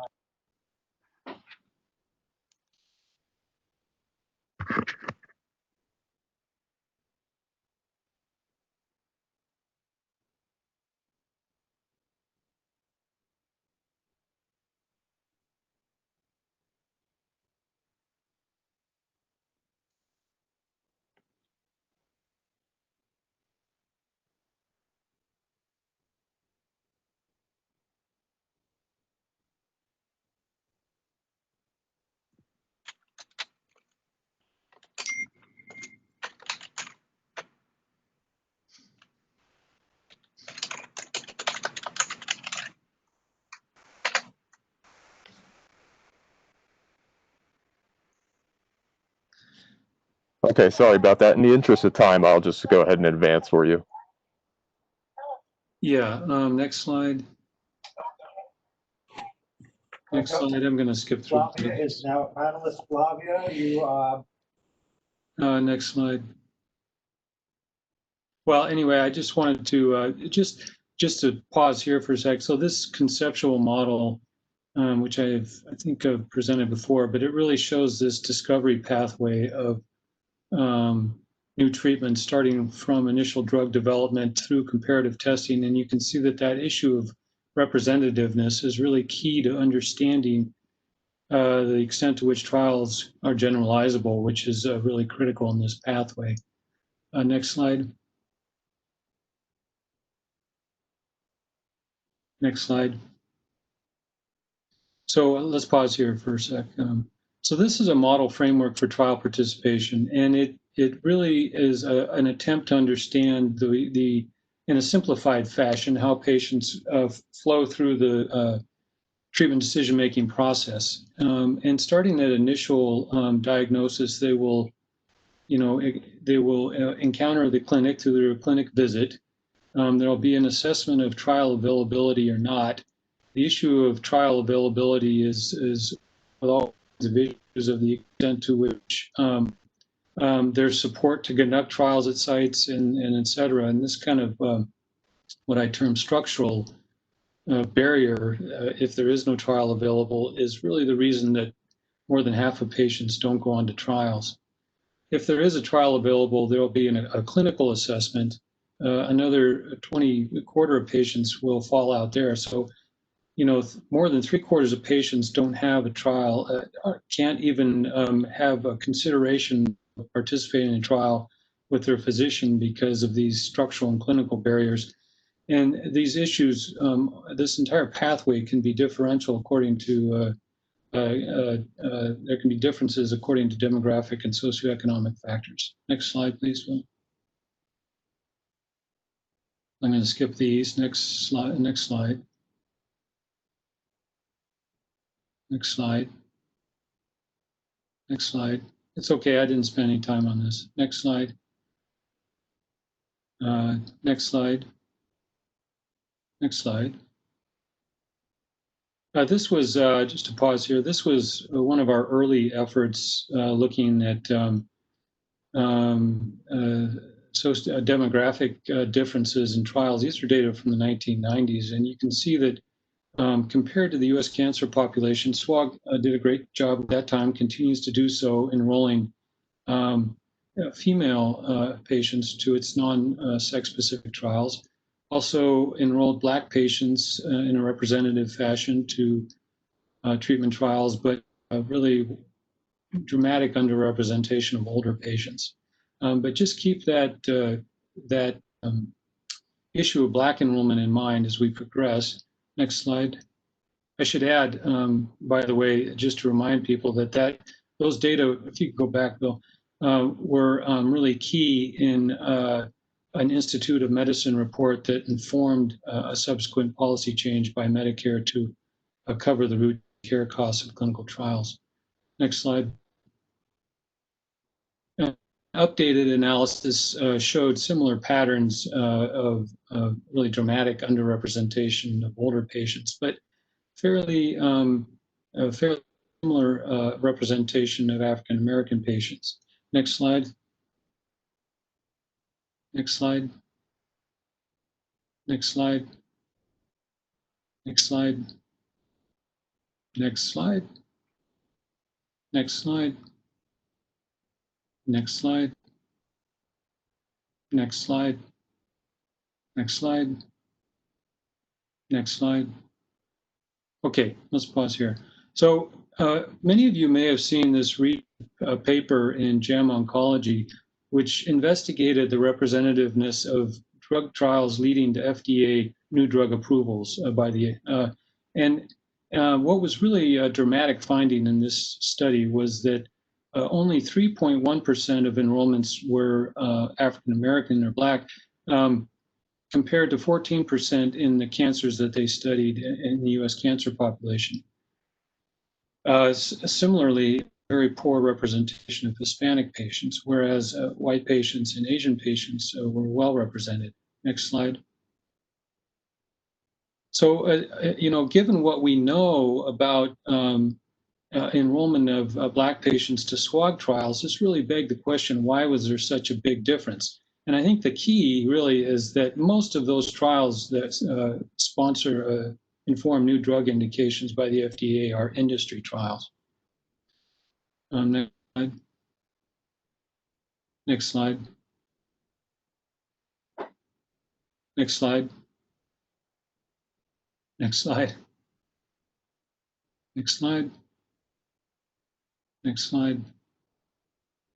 So what we did in SWOG, let's pause here. What we did in SWOG, what I did with my colleagues is I partnered with the folks who did that study regarding new drug indications in FDA trials, and used that same database and matched SWOG enrollments by cancer type and year, and compared what the rate of representation in SWOG trials compared to those pharma-sponsored trials. And these are the results. You can see here that, again, only about 3% of enrollments in the in the pharma-sponsored trials were Black, as opposed to 9% in a matched set of SWOG trials compared to 12% in the US cancer population. So, these if you go to the next slide, please. This finding was consistent across all kinds of different cancer types, including the major cancers. Next slide. Next slide. So it's really critical to realize that the FDA is working on this issue right now. In fact, they put together a working group that I participated in that is examining ways to improve representation of Black patients to FDA registration trials. Excuse me, next slide. And the argument that I participated in that, if I didn't mention that, I participated in that working group. And one case that I've been making to the group is that there is an existing model already. It's in the form of the NCI network group trials, where Black enrollment was nearly 3 times higher. I think what's really critical, next slide, to understand about the NCTN trials, which we all participate, is that they're designed to serve the broader cancer patient population and to reach out to community sites in a much more extensive way than pharma-sponsored trials do. Next slide. And in fact, you know, pharma-sponsored trials mostly target the large large academic centers. So the case that I've made is that pharmaceutical companies could really improve their race and ethnic diversity by emulating the approach of the NCTN and the NCI sponsored trials, especially through its Encore network. Next slide. Of course, it's worth a caveat that the NCTN model may not be sufficient. There was still underrepresentation of Black patients. So in our trial, so there is room for improvement even among the NCI sponsored trials. Next slide. Next slide. Next slide. The reason this is important, just to sum up, is that a poor representation of Black patients or any patient group is vitally important in particular because these drug trials could support new drugs with little data about efficacy or side effects in key populations. So it's really critical to get that issue of representativeness straightened out. And as well, it's really critical, I think, to understand that patients see, I think a lot of patients see these trials, the trials that we do, the trials that pharma does, as a resource for their care. And so if there's not a level playing field and not all patient groups can get access to these trials, it represents a disparity in access to treatment and with respect to FDA new drug approval type trials, or registration trials, and access to potentially breakthrough therapies. Next slide. Anyway, I just want to acknowledge my investigators, but I also want to acknowledge the entire group here because, you know, it's the work of the physicians, the nurses, the clinical research associates, the data coordinators, the statisticians, everybody who are putting these patients onto these trials that allow this kind of research to be conducted and really highlight the value of NCI-sponsored research in this cancer clinical research arena. So thank you very much. Thank you, Joe. Appreciate your presentation. And I'm sorry about the technical issues. I'm wondering if you might be amenable, we can talk offline, to possibly record your presentation in its entirety and at least post it so that we have this really valuable information. Bill, could you please advance the slide? Could you please advance? Everyone, I just want to ask you to save the date for next year's workshop in Chicago on October 13th, 2021. We hope that'll be in person. We're keeping our fingers crossed. We hope to see you and go back to what used to be normal, or what could be our new normal, I'm not sure. But I also would like to thank each of our presenters and each of you for joining today, and a special thanks to Courtney Willie, our group meeting coordinator. I echo the sentiments of many of our presenters that working together will help us achieve these common goals for our NCORP research. So thank you very much, and please don't hesitate to contact us if you have additional questions about the workshop or any SWOG trials discussed today on our menu. Thank you so much for your attention, and we hope you enjoy the rest of the virtual group meeting.